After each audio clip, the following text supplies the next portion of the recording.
महाराष्ट्र में भाषा को लेकर जुल्म जारी है। महाराष्ट्र में अलग अलग जगहों पर मराठी भाषा के नाम पर गैर मराठी भाषियों को निशाना बनाया जा रहा है। लेकिन सरकार ने बात साफ कर दी कि भाषा को लेकर कोई किसी तरह की जोर जबरदस्ती नहीं करेगा। बावजूद इसके हिंदी भाषियों से एमएनएस के गुंडों की नफरत चरम सीमा पर। भाषावाद पर बातचीत करने के लिए हमारे साथ जुड़ चुके हैं शिवसेना यूबीटी के सांसद अरविंद सावंत जी। बहुत स्वागत है अरविंद जी आपका इंडिया न्यूज पर। पहला सवाल हमारा आपसे, शिवसेना यूबीटी के बीएमसी इलेक्शन में मुद्दे क्या होने वाले हैं? अरे मुद्दे, शिवसेना, आपने सिर्फ मुंबई महानगर पालिका की बात की। मुंबई की जनता की जान शान मान अगर है तो शिवसेना उद्धव बाळासाहेब ठाकरे पार्टी है। ये जो मुंबई शहर की जनता की सेवा के लिए तत्पर कोई है तो शिवसेना उद्धव बाळासाहेब। पानी की समस्या हो, कचरे की समस्या हो, स्कूल की समस्या हो, फीस की समस्या हो, अस्पताल की हो, बिलों की हो, रास्ते की हो, कौन दौड़ता है पहले? दिल पे हाथ रखकर कहो, दिल पे हाथ रखकर कहो, कौन दौड़ के आता है पहला? आदरणीय उद्धव जी बाळासाहेब ठाकरे पार्टी के शिवसेना उद्धव बाळासाहेब ठाकरे पार्टी के शिवसैनिक दौड़ के आते हैं। और उसमें अभी गंगा के साथ यमुना आ रही है। आदरणीय राज साहब ठाकरे भी साथ में आ रहे हैं, तो क्या होगा? बस सेवा धर्म लेकर खड़े हैं हम लोग। और आप हार हो जाओ, जीत हो जाओ, ये नहीं कि शिवसेना 50 साल से महानगर पालिका पे बैठी है। तो लोग क्यों चुन कर देते हैं? उनको जानते हैं वक्त पे दौड़ के कौन है। एम्बुलेंस की सेवा किसकी है? सरकारी है। अरे पूरे शहर में शिवसेना की एम्बुलेंस दौड़ती रहती है, बोलते हो सब।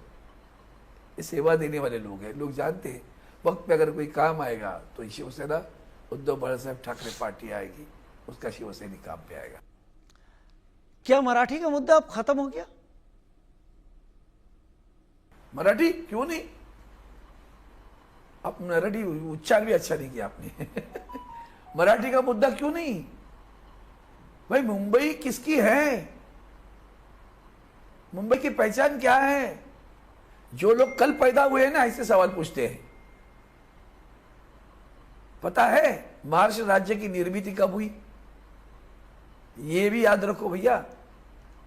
देश को आजादी 1947 में मिली। भाषा के अनुसार प्रांतों की रचना 1950 से आगे हुई। उसके बाद में महाराष्ट्र निर्माण नहीं हुआ था। मुंबई राज्य था।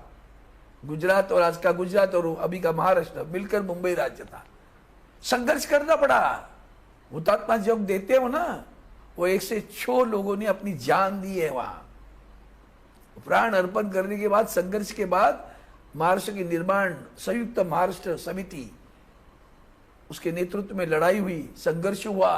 उस संघर्ष के बाद 106 लोगों ने अपनी प्राणाहुति देने के बाद महाराष्ट्र राज्य की निर्मिती मुंबई शहर के साथ हुई।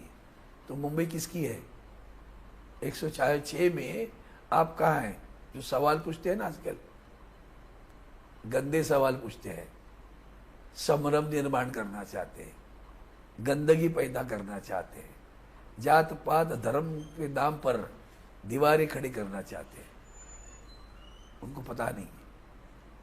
हमारे बचपन में तो स्कूलों में मुस्लिम लड़का भी मराठी स्कूल में पढ़ता था, जैन का लड़का भी मराठी स्कूल में पढ़ता था।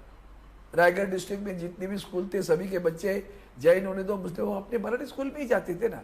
अभी धंधा हो गया, शिक्षा का धंधा बन गया। अभी वो नहीं था उस वक्त। उस वक्त धंधा नहीं था, उस वक्त धर्म था। शिक्षा देना मतलब, समझे आप? मराठी हिंदी विवाद अब क्या माना जाए, खत्म हो चुका है या अभी भी कुछ इसमें है? वो जानबूझकर उनको झगड़े लगाने हैं ना भाई। भारतीय जनता पार्टी मतलब विभजनकारी विचार। हर विचार विभजनकारी। सत्ता का कैसे सत्ता पा सकते, तो दोनों में झगड़े लगाओ। महाराष्ट्र का सत्यानाश करके रखा है भैया। वंदनीय शिवसेना प्रमुख बाळासाहेब ठाकरे ने जाति भेद निर्मूलन किया था। मंडल आयोग के बाद में उभर के आया। और आज देखिए महाराष्ट्र में जातियां लड़ रही है। कौन लड़ा रहा है? हम। कौन लड़ा रहा है? हमने तो उस वक्त छोड़ा था ना। बाला साहब ने जिंदगी में किसी को जात कभी पूछी नहीं।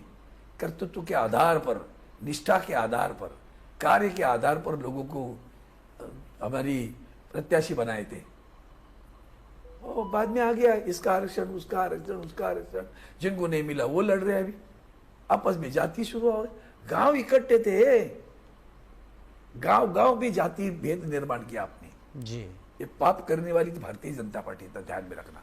क्या हिंदी भाषा आपको लगता है कि तीसरी भाषा करने का फिर भी प्रयास होगा? अगर होता है तो आपकी भूमिका क्या होगी? धन्यवाद, आप सही मुद्दे पे आए, इसके लिए धन्यवाद देता हूं। इतने राजनीतिक मुद्दे सब चल रहे हैं, यही तो सही मुद्दा है। बेरोजगारों का मुद्दा है, किसानों का मुद्दा है, कौन लड़ता है? 700 किसान मरे हरियाणा में, देश के प्रधानमंत्री नहीं गए वहां। ये सवाल है ना, उनको जाके पूछो जिनकी वजह से किसान आत्महत्या कर रहे हैं। आपने कहा था ना एमएसपी दे देंगे, आपकी सरकार केंद्र में भी है, राज्य में भी है, क्यों नहीं दे रहे हो किसानों को एमएसपी? किसने मना किया? हमने किया। वहां भी आपके मित्रों को धंधा करने के लिए वहां गोडाउन खोल के रखे थे पंजाब में, किसके लिए बनाया था? किसान को भी उजाड़ना चाहते हो क्या? किसान सम्मान विम्मान सब बोगस है। 1 रुपए में बीमा निकाला था, जाओ 10 किसान खड़े करो मेरे सामने कि भाई इसको बीमा इसने निकाला था, इसकी खेती का नुकसान हुआ, बीमा कंपनी ने इसको पैसा दिया, बताओ मुझे। चेक देखना, 5 रुपया 10 रुपए की चेक देखना, सब बोगस बीमा कंपनियां। इसलिए तो पब्लिक सेक्टर चाहिए ना, तुम्हारी प्राइवेट बीमा कंपनियां आई, गरीबों का नुकसान करके भाग गए, बीमा कंपनियों के अधिकारी भाग गए, ऑफिस को ताला लगा के भाग गए। अगर पब्लिक सेक्टर होता तो भागता था? नहीं भागता था ना।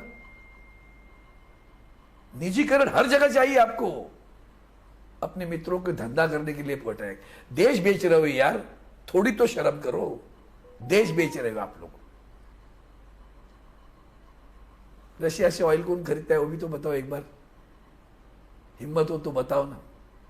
रशिया से ऑयल कौन खरीदता है?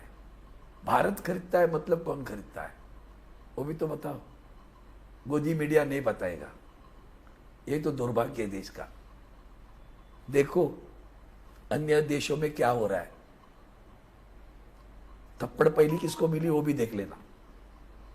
आपको भी हाथ जोड़कर कहता हूं, सच्चाई का सामना करो, सच्चाई लोगों के सामने लाओ, सत्य बोलने में डरना नहीं कभी। बिक गए तो क्या होगा, गुलाम बनोगे ना। डॉक्टर बाबा साहेब आंबेडकर ने कहा था एक बार संघर्ष नहीं करो चलेगा, लेकिन बिको मत खुद को।